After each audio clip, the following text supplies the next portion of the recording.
Chapter 26. Now at the start of the 30th year of the judge's rule, on the second day of the first month, Moroni received a letter from Helaman describing the affairs of the people in that region of the land. This is what he wrote: "My dearly loved brother Moroni, both in the Lord and in sharing the difficulties of our warfare, my dear brother, I will tell you an account of our warfare in this part of the land. 2,000 of the sons of those people whom Ammon brought down out of the land of Nephi, descendants of Laman, who was the oldest son of our forefather Lehi. Now I needn't tell you about their traditions or unbelief, since you know all about these things. Instead, I want to tell you that 2,000 of these young men have taken their weapons and have asked me to lead them, and together we've defended our country. Now you also know about the covenant their fathers made to not arm themselves in order to kill their Lamanite relatives. But in the 26th year, when they saw the troubles and difficulties we were having on their behalf, they were on the verge of breaking the covenant and using weapons in our defense. But I wouldn't let them break their covenant, believing God would strengthen us, so that we wouldn't suffer as a result of them keeping the oath they had taken. But here's one thing to give you great joy: in the 26th year, I, Helaman, marched at the head of these 2,000 young men to the city of Judea to assist Antipas, whom you had appointed as a leader over the people of that part of the land. And I added my 2,000 sons, and they're worthy to be called sons, to Antipas's army, and Antipas thanked us for this added strength.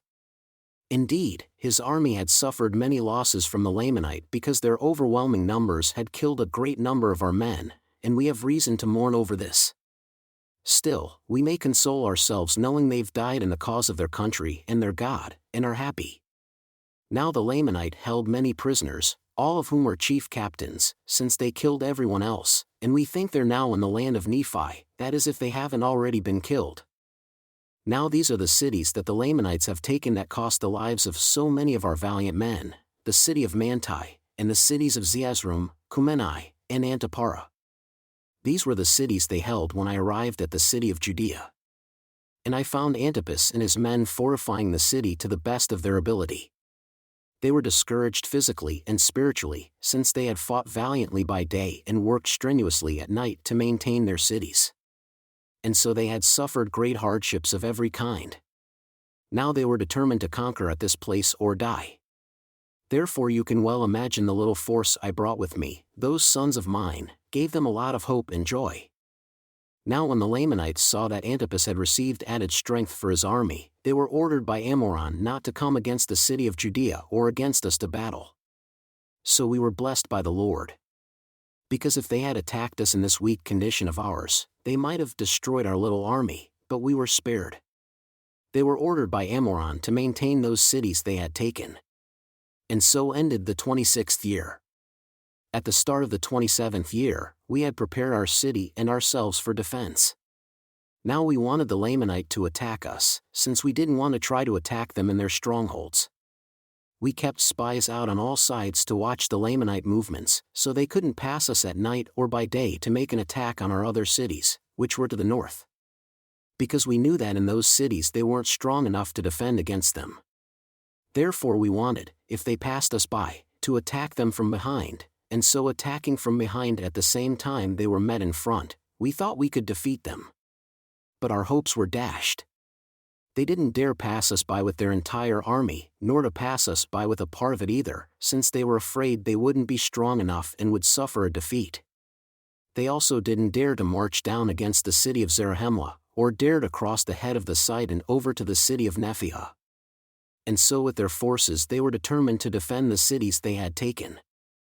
Now in the second month of this year, many supplies were brought to us from the parents of those 2,000 sons of mine. And 2,000 men also joined us from Zarahemla. So we were prepared with 10,000 men and supplies for them, and for their wives and children as well. Seeing our forces increase daily and supplies arrive for our support like this, the Lamanites began to be afraid and make periodic attacks, in order to interfere with us receiving supplies and strength. When we saw how the Lamanites began to grow uneasy, we were eager to develop a strategy against them. So Antipas ordered me to march out with my little sons to a neighboring city as if we were taking supplies there. The plan was for us to march near the city of Antipara as if we were resupplying the city beyond it on the seashore. We marched out as if with resupplies to go to that city. Then Antipas marched out with a part of his army, leaving behind the rest to maintain the city. But he didn't march out until I with my little army came near the city of Antipara. Now the strongest Lamanite army was stationed in the city of Antipara, indeed, the largest. When they were told by their spies, they came out with their army and marched against us. We retreated ahead of them to the north. And so we led away the most powerful Lamanite army for a considerable distance, so far away that when they saw Antipas's army behind them, they moved as fast as they could without turning right or left but marched straight after us. We concluded their aim was to kill us before Antipas caught up to them to avoid being surrounded by our forces. And seeing our danger, Antipas increased the speed of his army's march. But at nightfall they hadn't overtaken us, and Antipas hadn't overtaken them either. So we camped for the night. Before daybreak, the Lamanites were already pursuing us. Now we weren't strong enough to fight them, indeed, I wouldn't allow my little sons to fall into their hands. So we kept marching, and we directed our march into the wilderness. Now they didn't dare turn to the right or left, for fear of being surrounded, and I wouldn't turn to the right or left either, so we wouldn't be overtaken. We couldn't fight them without being killed, and then they would escape. And so we fled all that day into the wilderness, up until it was dark. At daybreak, we saw the Lamanite were once again threatening us, and we fled just ahead of them. But they didn't pursue us very far before they halted in the morning of the 3rd day of the 7th month. Now whether they were overtaken by Antipas, we didn't know. But I said to my men, they might have halted in order to get us to attack them, to catch us in a trap. So what do you say, my sons? Will you go against them to battle? Now I tell you, my dear brother Moroni, I had never seen such great courage, no, not among all the Nephite. And because I had always called them my sons, since all of them were very young, they likewise said to me, Father, God is with us, He won't let us die, so let's go forward. We wouldn't kill our brothers if they would leave us alone. Therefore let's go so they don't overpower the army of Antipas. Now they had never fought, yet they weren't afraid of death. And they thought more about the liberty of their families than they did about their own lives. They had been taught by their mothers that if they didn't doubt, God would protect them. They told me their mother's words, saying, We don't doubt that our mothers knew. So I returned with my 2,000 against the Lamanite who had pursued us. Now Antipas's armies had overtaken them, and a terrible battle had begun. And being tired because of their long march in such a short time, Antipas's army was on the verge of defeat by the Lamanite. Had I not returned with my 2,000, they would have achieved that end. Because Antipas had died by the sword, and many of his leaders, on account of the fatigue brought on by the speed of their march. Therefore being confused because of the death of their leaders, Antipas's men began to retreat before the Lamanite. The Lamanite were encouraged and began to overcome them. So the Lamanite were vigorously pursuing and attacking them when Helaman arrived from behind with his 2,000 and began to effectively kill them in great numbers, so the whole Lamanite army halted and turned to attack Helaman. When Antipas's people realized the Lamanite had turned around, they regrouped and attacked the Lamanite from behind. Now we Nephite, including Antipas's force and I with my 2,000, surrounded the Lamanite and slaughtered them, so that they were compelled to hand over their weapons and surrender as prisoners of war. When they had surrendered to us, I counted those young men who had fought with me, fearing many of them had been killed. But to my great joy, not one soul had died. They had fought as if with the strength of God, indeed, men were never known to have fought with such miraculous strength. And they attacked the Lamanite with such fury that they intimidated them, and because of this the Lamanite surrendered as prisoners of war. But we had no place for our prisoners, where we could guard them to keep them from the Lamanite armies, so we sent them to Zarahemla, along with some of Antipas's men who survived. And I took the rest and added them to my young Ammonites and directed our march back to the city of Judea. Then I received a letter from King Amoron offering that if I would hand over the prisoners of war we had taken, then he would give the city of Antipara back to us. But I sent a letter to the king telling him we were sure our forces were adequate to take the city of Antipara by force, and therefore handing over prisoners for that city would be unwise of us, and we would only hand over our prisoners in an exchange. And because Amoron refused my letter since he wouldn't exchange prisoners, we began to prepare to go against the city of Antipara. But the people of Antipara left the city and fled to the other controlled cities, to fortify them. So the city of Antipara fell into our hands. And so ended the 28th year of the judge's rule. At the start of the 29th year, we received a set of supplies and an addition to our army from Zarahemla and the surrounding area, adding 6,000 men, and another 60 of the sons of the Ammonites who had come to join their fellow Ammonites, my little band of 2,000. Now we were reinforced, and we also had plenty of supplies brought to us. At that point we planned to take the battle against the army stationed to protect the city of Kumenai. I have to tell you, we soon achieved that objective. Indeed, with a part of our strong force we surrounded the city of Kumenai at night, a little while before they were going to receive a delivery of supplies. We camped on all sides of the city for many nights, sleeping on our swords and keeping guards so the Lamanites couldn't attack us at night by surprise, which they attempted to do many times. But every time they attempted this, they were killed. In the end, their supplies arrived for delivery to the city at night. But instead of being Lamanites, we were Nephites who captured the delivery and took it for ourselves. Yet despite being cut off from their support like this, the Lamanites were still determined to maintain the city. So we thought it best for us to send these supplies to Judea and send our prisoners to Zarahemla. Not many days had gone by before the Lamanites started to lose all hope of aid, therefore they surrendered the city to us. And so we had achieved our goal of obtaining the city of Kumenai.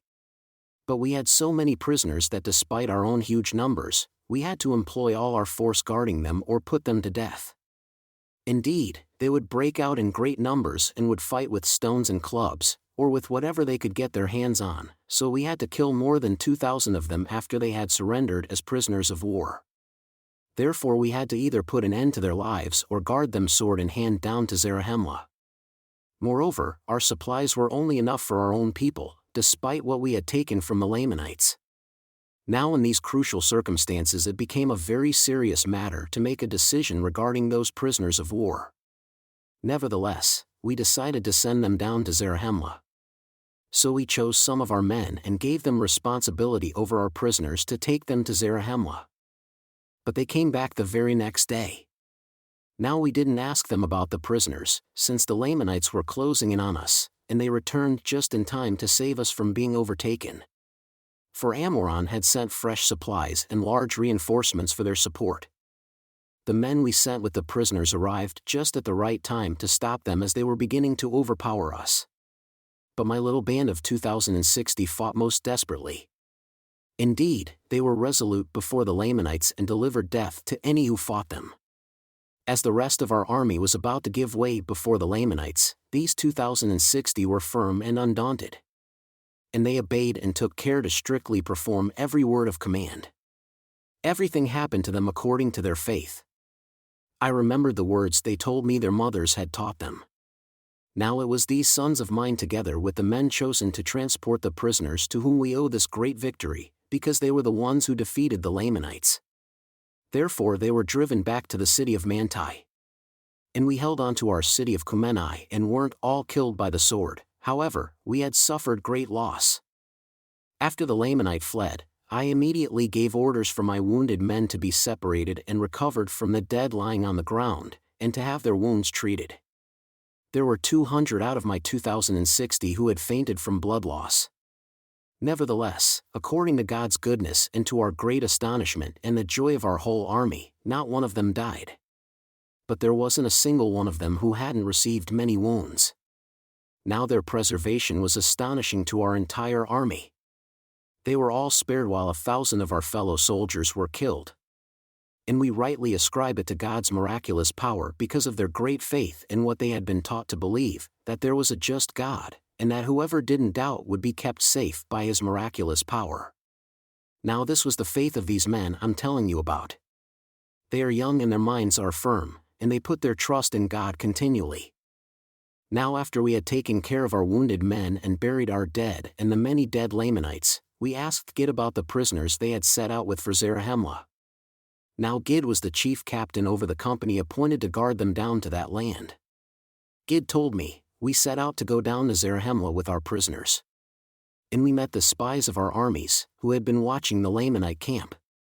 They called out to us, saying, the Lamanite armies are right now marching toward the city of Kumeni. And they're going to attack them and kill our people." Our prisoners heard their shouts, which encouraged them, and they rose up in rebellion against us. Because of their rebellion, we attacked them with our swords. They all ran together, as one, upon our swords, and as a result most of them were killed. The rest broke through and fled. When they were gone and we were unable to catch up to them, we started quickly to the city of Kumeni. We arrived in time to assist our fellow Nephites in holding on to the city. And we have once again been freed from the power of our enemies. And blessed is the name of God, He's the one who's rescued us, who's done this great thing for us. Now when Helaman had heard Gid's words, I was filled with great joy because of God's goodness in keeping us safe, so we didn't all die. I trust that the spirits of those who have been killed have entered God's rest. Now our next objective was to take control of the city of Manti. Yet there wasn't any way for us to lure them out of the city with our small force. They remembered how we had defeated them before. That being the case, we couldn't lure them away from their strongholds. They were so much more numerous than our army that we didn't dare go attack their strongholds. Also, it was essential for us to keep our men protecting the parts of our land we had recovered. Therefore we needed to wait, so we could receive more strength from Zarahemla and also a fresh set of supplies. And so I reported by messenger to the chief governor of our land to acquaint him with the state of affairs of our people. We waited to receive supplies and strength from Zarahemla. But this only helped a little, and was offset by the Lamanites also receiving reinforcements from day to day and many supplies as well.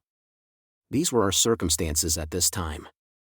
The Lamanites were making surprise attacks against us from time to time, trying to kill us with this new approach.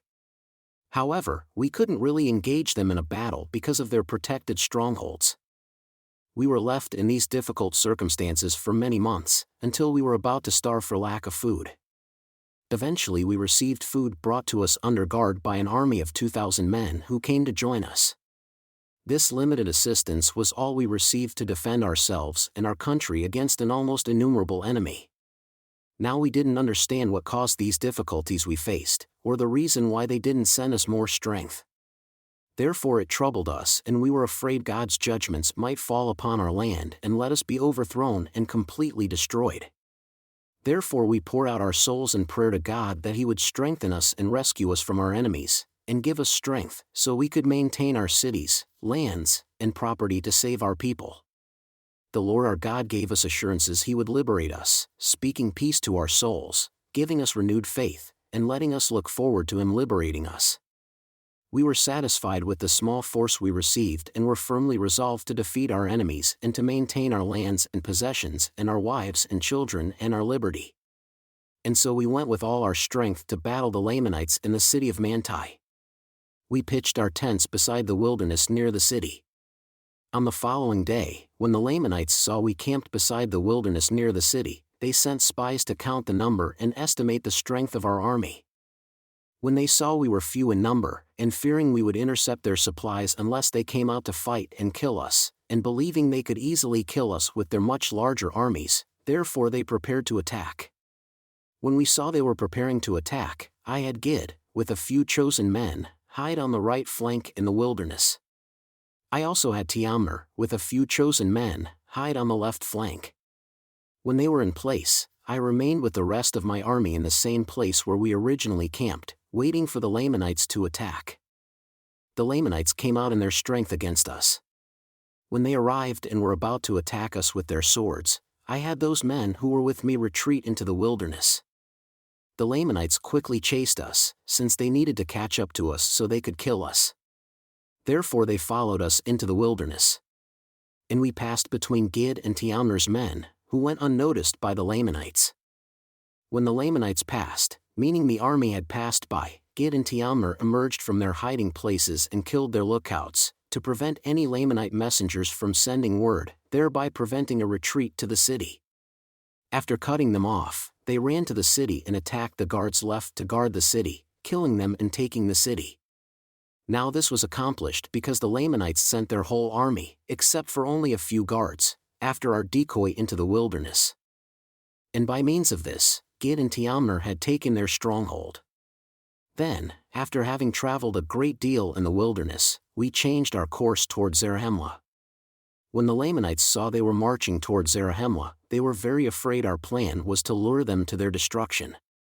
So they began to retreat into the wilderness, returning the way they had come. Then at night they camped. Now the chief captains of the Lamanites thought the Nephites would be tired from their march, and because they thought they chased our whole army away, they didn't worry about the city of Manti. Once it was dark, I had my men, instead of sleeping, march by a different route back to Manti. And because we moved during the night, the next day we were well ahead of the Lamanites, arriving before them at the city of Manti. And so using this strategy we took the city of Manti without losing any men. When the Lamanite armies approached the city and saw we were there prepared to battle, they were shocked, extremely frightened, and so taken off guard that they fled into the wilderness. Other Lamanite armies followed and abandoned this entire region of the land. But they took away many women and children with them. And now all the cities taken by the Lamanites have returned to our hands. And our parents, wives, and children are returning to their homes, everyone except those who have been captured and removed by the Lamanites. But our armies are too small to protect so many cities and lands. We believe it's God who's given us victory over these lands, letting us again control our cities and lands that were originally ours. Now we don't understand the reason the government doesn't provide more support for us, and the men who came up to join us don't know why we haven't received more support either. We don't know whether your struggles have taken priority and received more support for your region. If so, we don't want to complain. But if that's not the case, we're afraid there might be some faction in the government interfering with them sending more men to help us. Because we know they have more men than the ones they've sent. But it doesn't matter. We trust God will save us, despite our army's weakness, and rescue us from our enemies. This is toward the end of the 29th year, and we now control our lands, and the Lamanite have retreated to the land of Nephi. And those sons of Ammon's people I've spoken so highly about, are with me in the city of Manti. The Lord has protected them, and kept them from dying by the sword, and not even one soul has been killed. But they've suffered many wounds. Despite that, they remain committed to the liberty God has given them. They're continually faithful to the Lord who is God. They make sure to always keep His statutes, judgments, and commandments. And they have absolute faith in the prophecies about what's to come. Now, my dear brother Moroni, may the Lord our God, who's redeemed us and made us free, keep you continually in His presence, and may He favor this people, giving you success in retaking control of everything God gave us, and which the Lamanite took from us. Now I end my letter. I am Helaman, Alma's son.